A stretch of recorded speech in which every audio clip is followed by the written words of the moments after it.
The pleasure and honor to introduce Stephen Lund with Oregon OSHA. He is the interim deputy director and holds degrees in business administration and economics, correct?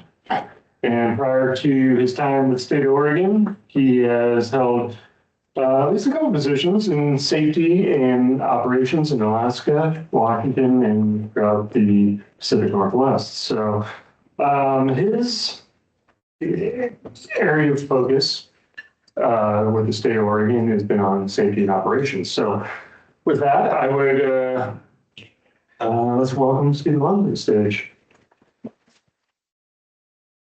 Thank you. Appreciate it. You have a timer ready? You know. Really hard to follow up the other areas we've talked about. You get axe throwing, and I have PowerPoint presentations. So sorry to bring down the meeting a little bit. It is a pleasure to be here, and a huge thank you to ASSP Columbia Willamette chapter. My current role is as deputy administrator for the first 5 years with Oregon OSHA.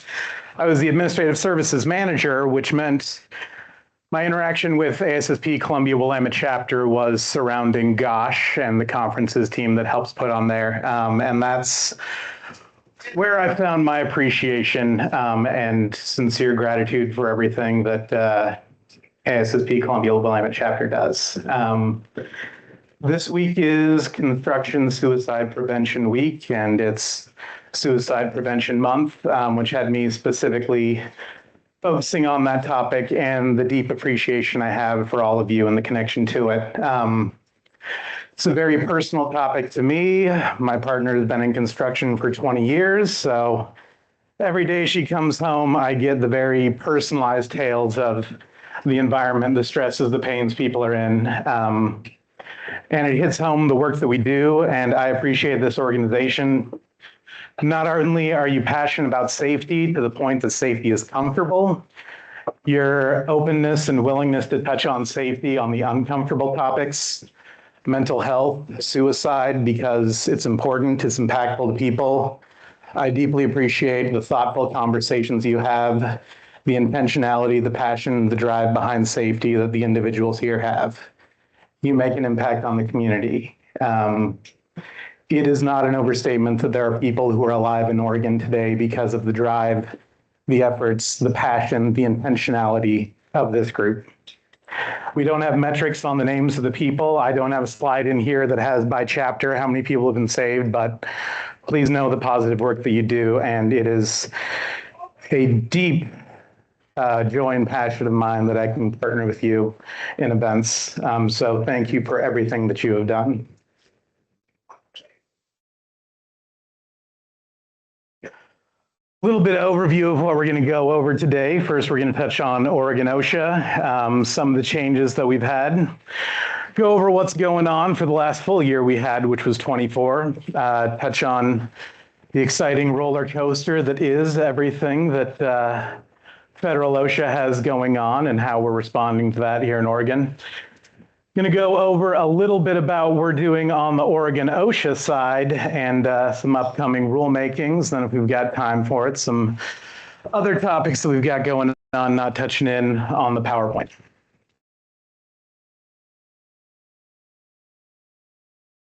So structural organization as a whole, Renee apologizes. She's not able to be here. She's a few miles away giving the same update to a different organization that unfortunately reached out 1 month earlier. So I'm deeply appreciative to be here, but she apologizes she can't. So I'll mark your name for next year after today so that you get the pleasure of having her a year from now.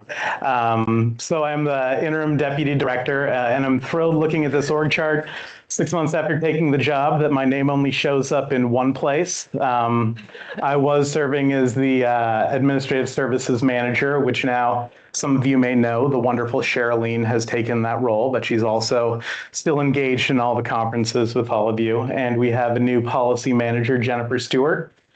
In terms of operations around the field, there's been consistency both on the safety and enforcement side.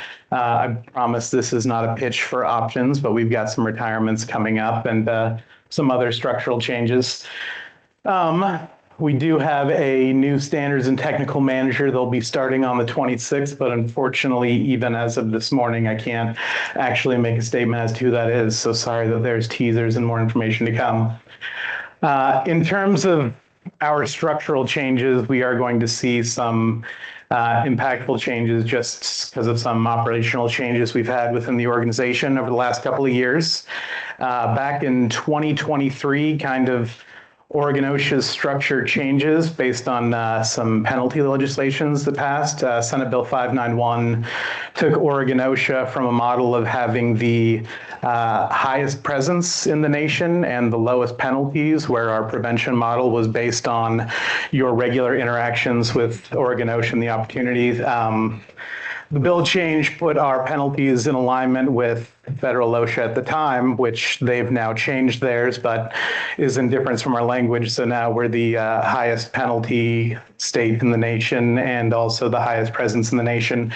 One might think with that being the case, our appeals team of 3 plucky individuals may be a little overwhelmed based on the statutory changes. So we're going to have some structural operations giving support so we can actually have good customer service in that area.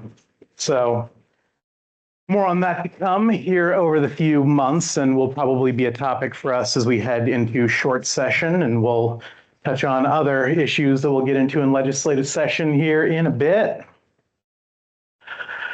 All right, so in terms of what Oregon OSHA has done in the recent past, 2024 is the first time ever that 2 years in a row we've surpassed all of our metrics that we've aimed for. And some states around the nation kind of set up markers with the feds that are extremely low hurdles to trip over. In Oregon OSHA, Scott can attest, we have always had very high benchmarks. We pride ourselves on the work we do, the standards we aim to achieve, and 2 years in a row surpassing every single one of them is fantastic. Being able to get out to so many organizations, make positive impacts, share safety measures with them, both on the consultative side and the involuntary side. Happy to partner with this organization and others for all the conferences that we've hosted.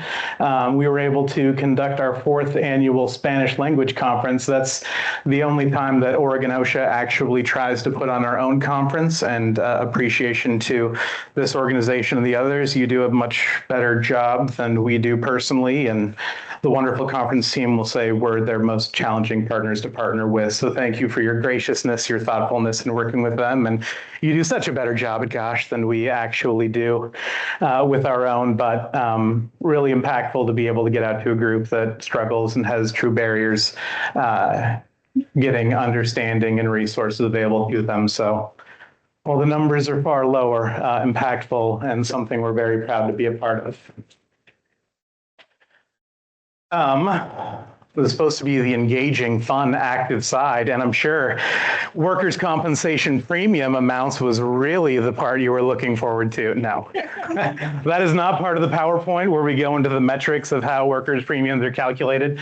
But despite all the information about Oregon OSHA's presence and everything there, we're part of a system that fortunately, thanks to engaging organizations like this that drive safety, the overall cost of workers' compensation in Oregon through its exemplary safety record is among the cheapest in the nation, despite dedicating so many resources to it. So once again, in 25, the cost will be even lower. I think that's 6, 7 years in a row. Hopefully don't fact check me on that, but that's the case. And I think last year, we ended up being the 13th cheapest in the nation and far lower than anything else on the West Coast in terms of operating in Oregon. So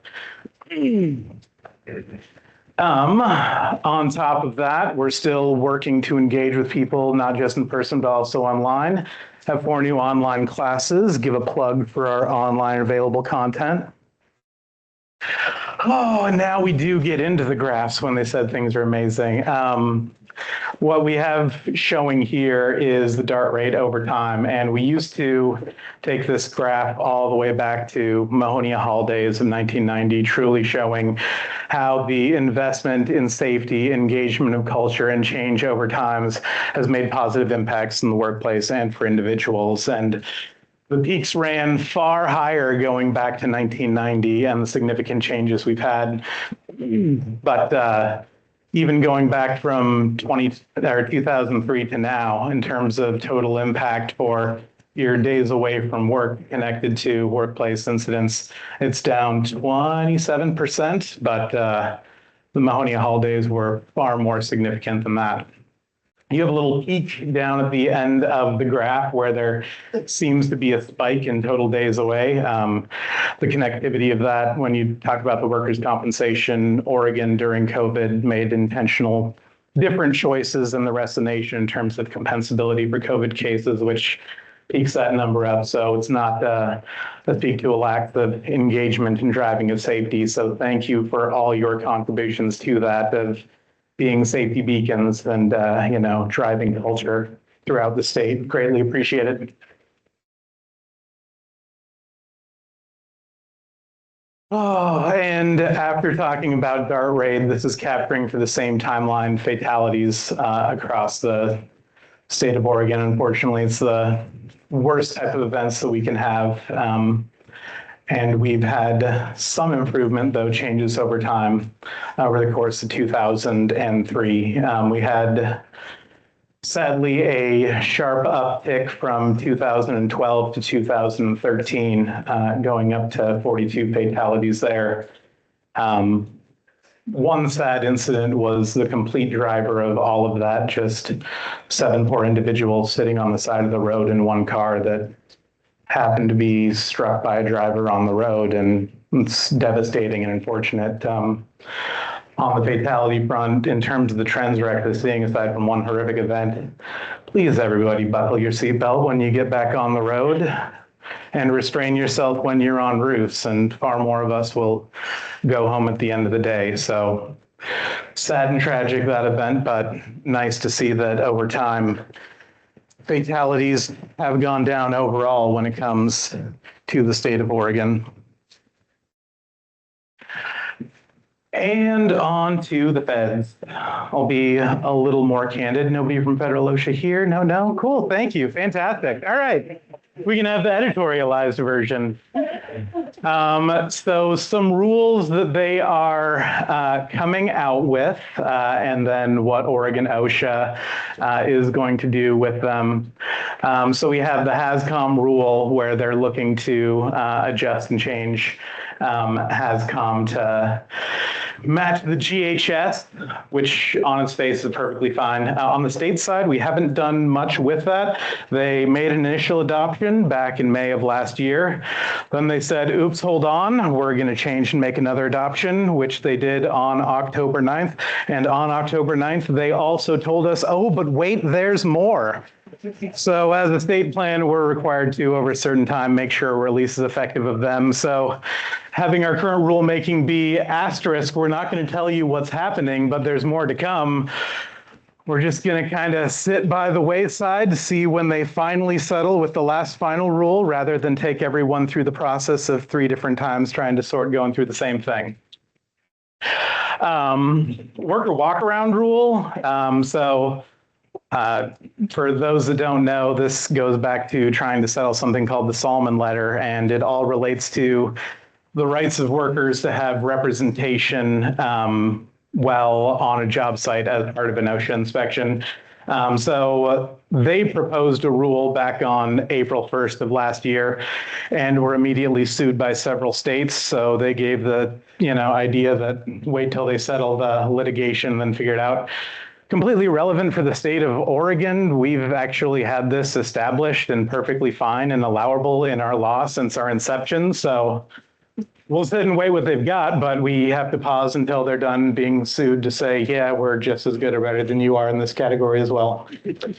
PPE in construction, they adopted their rule December 12th of 2024. Oh, Well, Renee started this slide deck. I was apt to try to add a little bit of her saltiness and pepperiness in there, but her tagging in the language on the bottom that Oregon OSHA adopted this years ago, she sprinkled her way on in there. That yes, we will always make sure that that low barrier that is the federal standards we're at least able to get above, and in so many areas we'll continue to articulate why we do such a fantastic job in Oregon, and don't aim to, match the least of what is required. I mean, all of you know from the same regard. We're not in safety. We don't do what we do to check a box or to be compliant. We're here because it's meaningful, it's engageful, and the box being checked is not enough in our regard. So we try to be as passionate as you all are, that it's not about being compliant or being required, but being thoughtful and engaging and putting energy towards what truly is the right decision on every front. Even when it's areas as, mundane and boring as being compliant with regulatory changes.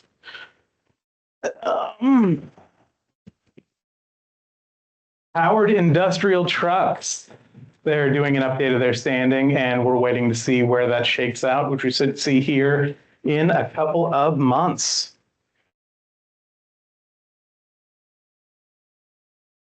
All right, so this is kind of the area of the list that is what is on the regulatory agenda, and this doesn't seem to change from year to year at all.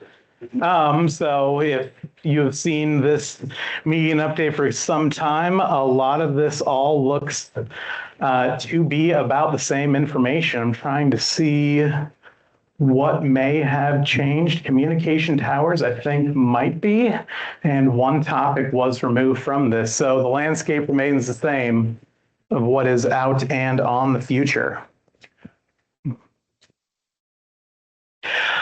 So back on July 21st, 26 rules were proposed by federal OSHA, all connected to deregulation in one way or another, which took a very long and quick time for Oregon OSHA to analyze every single area, figure out the impact, and decide whether thoughtful comment was needed on it.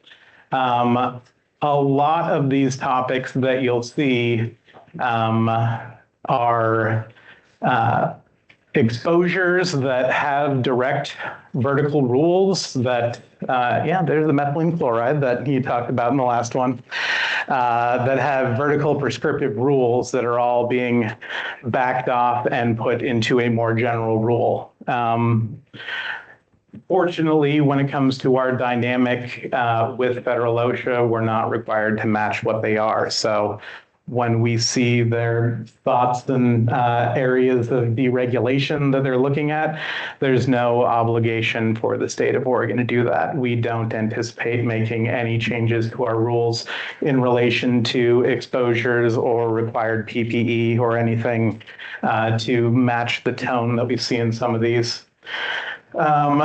General duty exclusion that's marked in there is one area that they're trying to clearly outline where the general duty clause should be or doesn't extend to, and they're marking that it doesn't extend to what they describe as inherent hazards related to the industry. So for everything with an asterisk by it, you'll see the comment period was extended. I think initially listed as September 12th, now is extended till November 1. So they're still in the comment period, seeing and getting all feedback in those areas.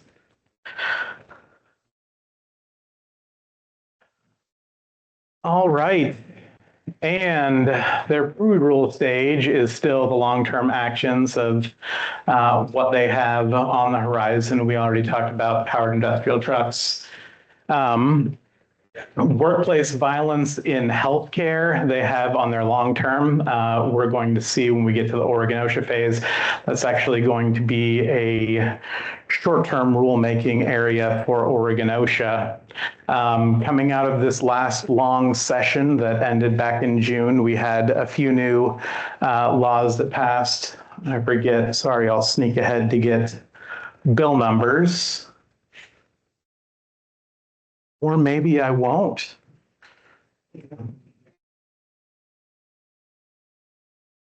537 and 2024 coming out of this session that in one way or another place some specific definitions around workplace violence or the definitions of assault requirements specifically as it relates to healthcare.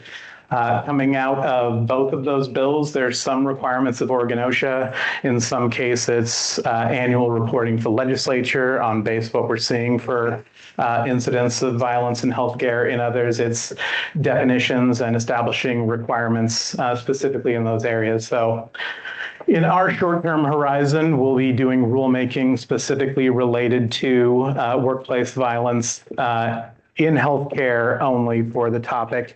And that's specifically based on the time we have permitted to do the topic of workplace violence. We've got a requirement to meet it by the beginning of the year. So substantive workplace violence, you're not going to be able to take care of on that. So we'll do very targeted rulemaking in that area here in the near future. So what Oregon OSHA has adopted, we talked about the obligations to be at least as effective of them. We pushed through what's called minor corrections, which in some places where we directly reference rules, there are commas that were missed, spaces that were done. For those areas, it is deemed matching them to actually take on their minor corrections. So there's no substantive changes, but we did adopt minor corrections in line with federal OSHA. Here within the last year, we had finally comprehensive review and updating of our agricultural labor housing rules. Those were adopted back in January of 2025. A lot of the requirements in there have different phase-in dates based off of employers needing time to acclimate, adjust, and based on the scope and need, some became required immediately, others are phased in over 26, 27, and 28.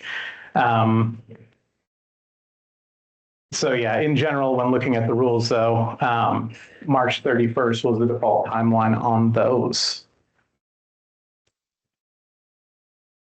All right, looking at what Oregon OSHA has going on in the future. We took care of updated Pels on manganese a few years ago. We are moving on to lead and working on that. I just mentioned that we're starting in on workplace violence in healthcare specifically. We once again will be opening. That is a TBD based on when the feds come out with their final rules so we can analyze and figure out exactly what we need to evaluate. And then the last area that we're looking at is consultation. And there's a few topics that are in there specifically. So for those that don't know, plug for a consultation, obviously free service that is confidential.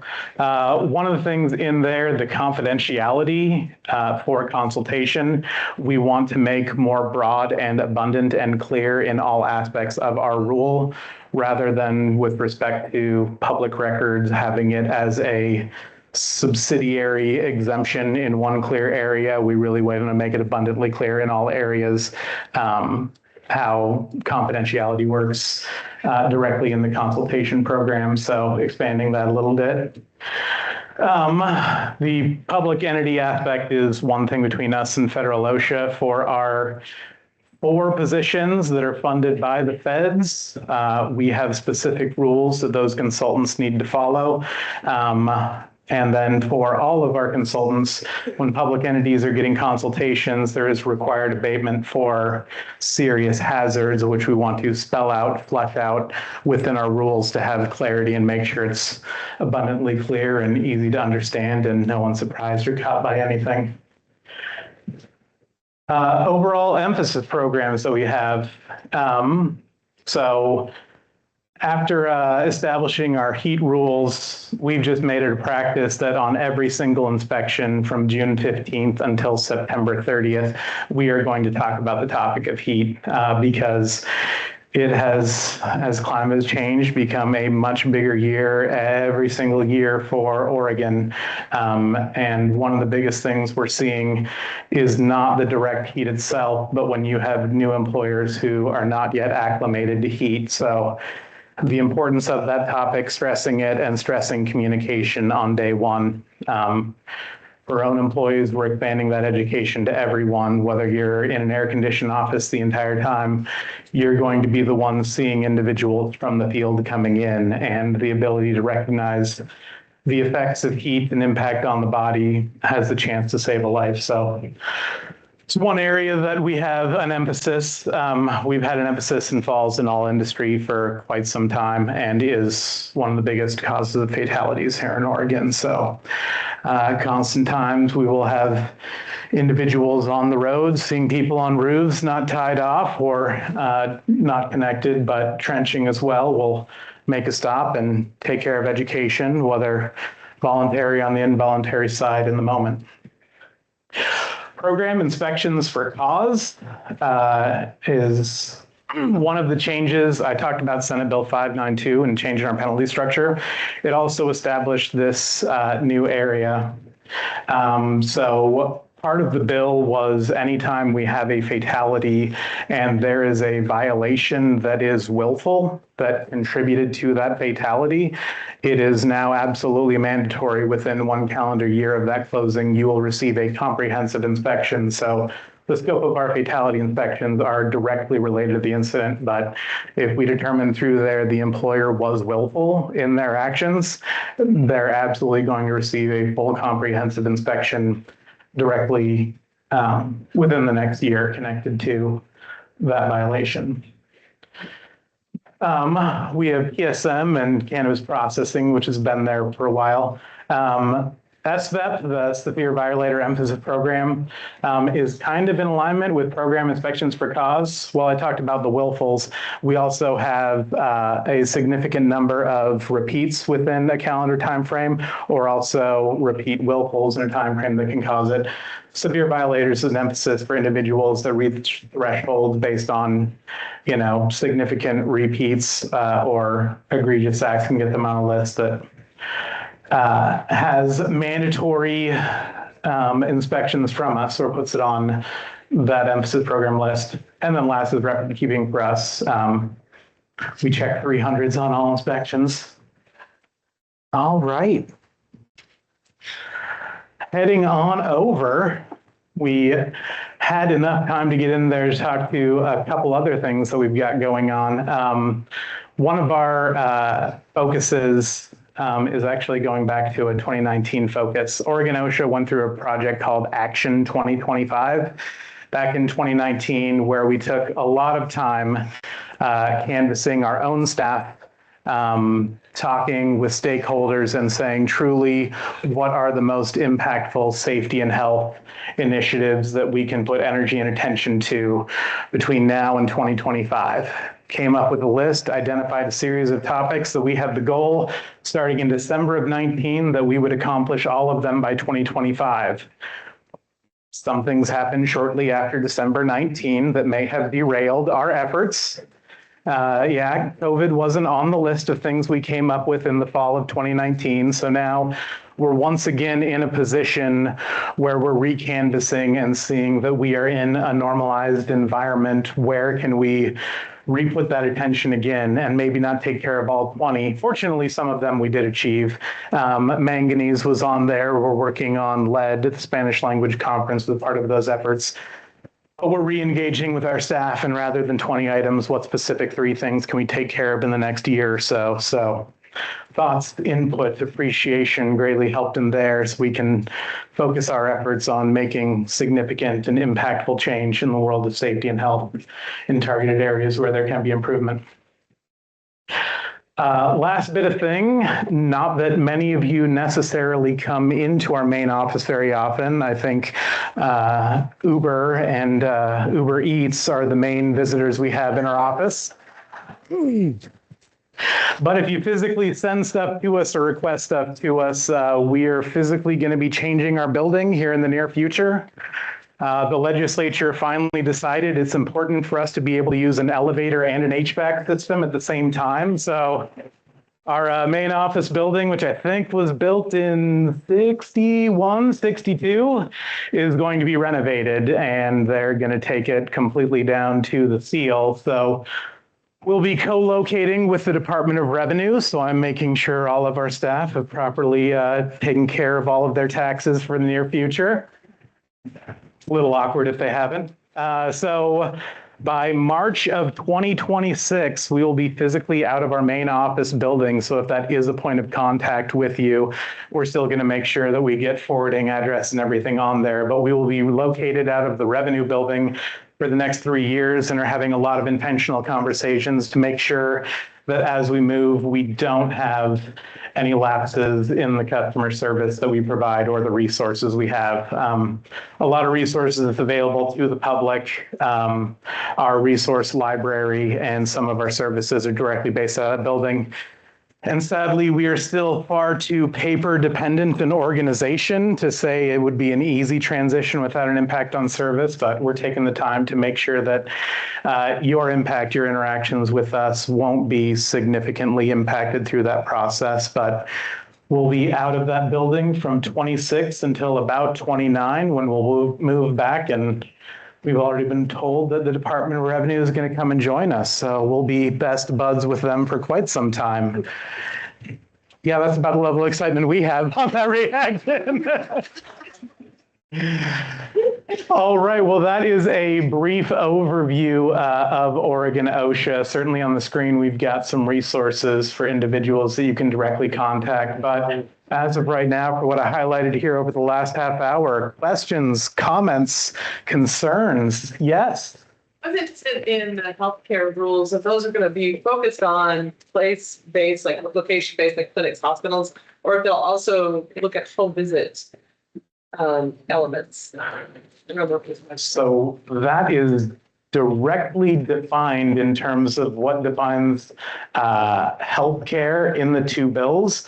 I believe it's slightly different in both, but yes, home healthcare is included. Right. Controversially, the state hospital was not included in that. We have our opinions, but we are not the drafters of legislation. So yes, for the topic of that, home healthcare is included. Yeah. Other questions? Yes. Do you know where they're at on creating regulations for ergonomics? Creating regulations for ergonomics. I don't know that we directly have anything on the Fed's landscape, but I believe that was one of our topics on Action 2025. So thank you for the forefront on that. I don't directly have a status update for that one. Yes. You know, when you will likely be looking to the what order for the change in the lead peak? We are directly working on it right now.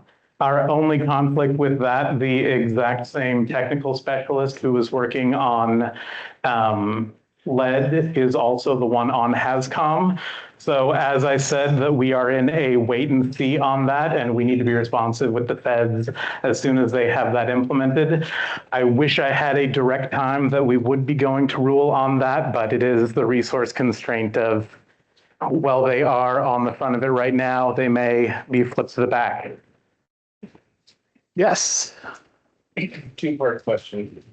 One is that I know that you're going into a statewide website change.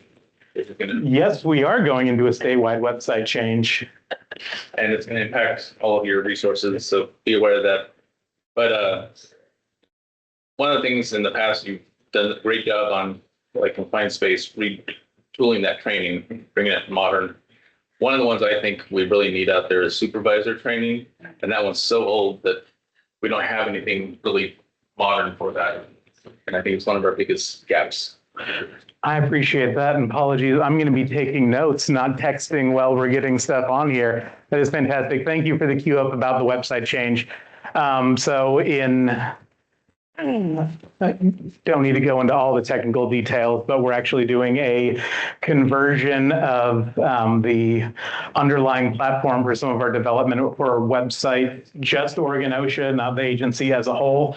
So it's not that our website is going down. It's not that you can't interact with our website. It's that while we are going through a crossover, we are not going to be physically doing updates to the website. So everything that is on there right now will still be accessible and you can interact with. And there are even A few elements. I apologize. I can't say which parts of our website are based in Cold Fusion and which are based in a different area. Not my wheelhouse for expertise, but there are some areas that you can see interactions and changes. But for the vast majority, we're going to be going into a period where there is going to be a freeze. Also, talking about changes in our website, we are looking at the changes we're going to need to make to be ADA compliant. A lot of what you see on our website has very thoughtful PDFs that are very professionally labeled and established. While we are maintaining those PDFs, the PDFs and their status are not ADA compliant and cannot be read. So we're going to go to HTML-based website, but then still maintain those PDFs as attachments that people can download and utilize. Just that won't be the main function of the website. Yes. Add on to that, right now you'll find if you saved any old links, some of the links may not go directly there anymore, so you might have to refine the links at all. It's already starting to impact the website. So. Oh, well, thank you. I didn't know I'm getting my updates on part of this. Well, I'll have to talk to Tanya on that one, but thank you on that. Questions? Yes. I was just gonna share, and maybe there's others that you could share too, but SAFE is doing, Brian Snap is gonna be presenting for us on the first year results of Oregon OSHA's new penalty structure. Oh, What you said at the beginning made me think of it. So anybody can sign up to attend, not just policyholders, so that might be a cool one for people if you're interested. fantastic. So Brian will also give the exact same spoiler alert that I gave on tying off on roofs in terms of the first impact. Yeah, that's, I think, one of our biggest drivers, but I won't ruin Brian's entire overview. Isn't Brian also speaking for SANIAM? Yes, no, maybe so, maybe not. We don't have anything scheduled yet. Okay. Well then, my bad on that one. Cool. Thank you for that. Yes? Yeah, I know that sometimes Oregon and Washington tend to have some of the same kind of construction rulings coming out, and I'm curious to know if for Oregon, if they're looking at doing something similar to L&I with the needing to provide lactation rooms and feminine products and stuff like that for construction. Oh. It isn't on our list right now, but thank you. You know, there's also some stuff coming out with tower cranes up there too.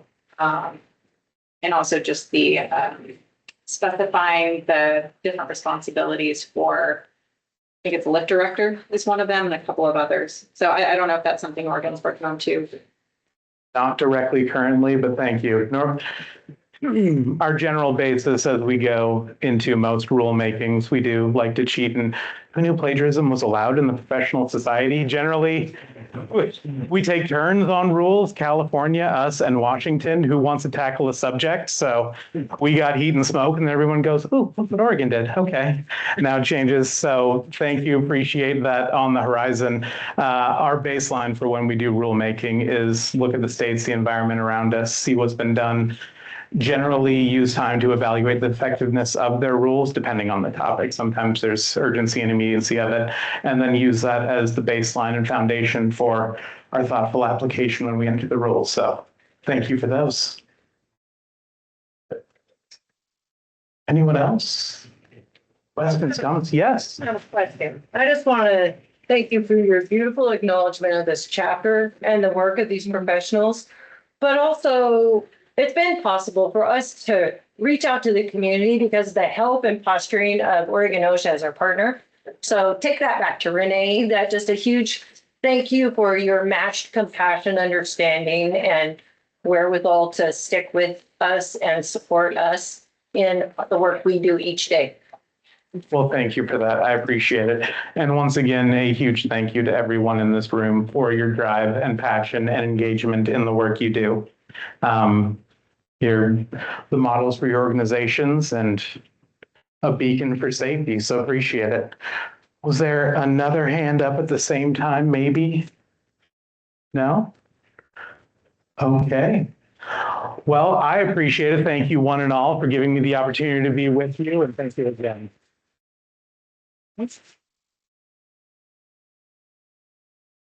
Well, you definitely filled Renee's shoes. Thank you. She's so funny and so are you. We really appreciate it. Just to follow up, the Oregon Health Authority is